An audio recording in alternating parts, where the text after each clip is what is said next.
अनुच्छेद 213 के अंतर्गत राज्यपाल अध्यादेश जारी करता है। ऑर्डिनेंस अध्यादेश कब जारी होता है? जब विधानमंडल का सत्र न चल रहा हो, ऐसे में राज्य में किसी विशेष विषय पर कानून बनाने का बहुत आवश्यकता हो गई हो, किसी राज्य सूची के विषय पर या संवर्ती सूची के उस विषय पर जिस पर राज्य सरकार कानून बना सकती है। किस विषय पर? राज्य सूची के विषय पर या फिर संवर्ती सूची के उन विषयों पर जिस पर राज्य सरकार कानून बना सकती है। उन विषयों पर राज्यपाल अध्यादेश जारी करता है। अध्यादेश तभी जारी होता है जब विधानमंडल का सत्र न चल रहा हो और कानून बनाने की बहुत बड़ी आवश्यकता हो गई हो। ऐसी परिस्थिति में मंत्रिपरिषद की सलाह पर, जिसका प्रमुख मुख्यमंत्री होता है, उसकी सलाह पर राज्यपाल अध्यादेश जारी करता है अनुच्छेद 213 के अधीन एवं अंतर्गत। वहीं राज्यपाल की कुछ शक्तियां हैं जो कि उसे संवैधानिक प्रमुख के रूप में कार्य करने के लिए बाधित करती हैं।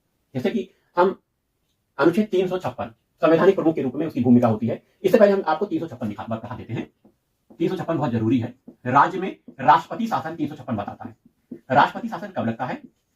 राज्य का शासन जब संविधान के अनुसार नहीं चल रहा हो, यह ऐसा प्रतीत हो जाता है राज्यपाल को, तो राज्यपाल अपनी विवेकाधीन शक्ति का प्रयोग करता है। यहां पर मंत्रिपरिषद की सिफारिश नहीं होती है, वह केंद्र को अनुशंसा करता है कि राज्य का शासन संविधान के अधीन अंतर्गत नहीं चल रहा है, तो वह राष्ट्रपति को सिफारिश कर सकता है कि अनुच्छेद 356 के अंतर्गत राज्य में राष्ट्रपति शासन लगाया जाए।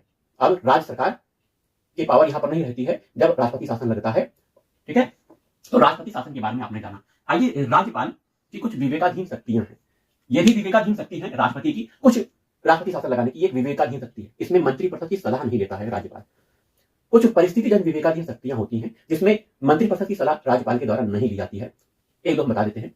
जैसे कोई भी सरकार बना रहा है राज्य में, उसे बहुमत की आवश्यकता होती है। राज्यपाल को ऐसा लगता है कि अमुक सरकार ने सदन में अपना बहुमत खो दिया है, मतलब संख्या बल कम हो गया है और यह प्रमाणित भी हो गया है, तो राज्यपाल अपने स्वविवेक का प्रयोग करते हुए उस मुख्यमंत्री को जो त्यागपत्र नहीं दे रहा है, उसने अपना संख्या बल खो दिया है, मुख्यमंत्री को बर्खास्त करने का अधिकार राज्यपाल को होता है। राज्यपाल अपने विवेकाधीन शक्ति का प्रयोग करके मुख्यमंत्री को हटा सकती है। वहीं राज्यपाल एक राज्य का मुख्यमंत्री गवर्नर तो होता ही है, केंद्र द्वारा वह अन्य केंद्र शासित प्रदेशों का भी गवर्नर बना दिया जाता है। कई राज्यों में राज्यपाल कई दूसरे केंद्र शासित प्रदेशों के भी गवर्नर होते हैं, तो अन्य केंद्र शासित प्रदेशों का शासन चलाने के लिए वह मंत्रिपरिषद की सलाह नहीं लेगा, अपने विवेकाधीन शक्ति का प्रयोग करेगा। उस राज्य के मुख्यमंत्री की सलाह मंत्रिपरिषद की सलाह नहीं देगा। ये उसकी विवेकाधीन परिस्थिति शक्तियां हैं। वही चुनाव हो गया, चुनाव के समय उसे लगता है कि किसी पार्टी ने बहुमत प्राप्त नहीं किया है, तो वो अपने विवेकाधीन शक्ति का प्रयोग करेगा राज्यपाल किस विषय में? सरकार बनाने के लिए आमंत्रित करने के लिए कि अमुक व्यक्ति आप आइए, सरकार बनाइए।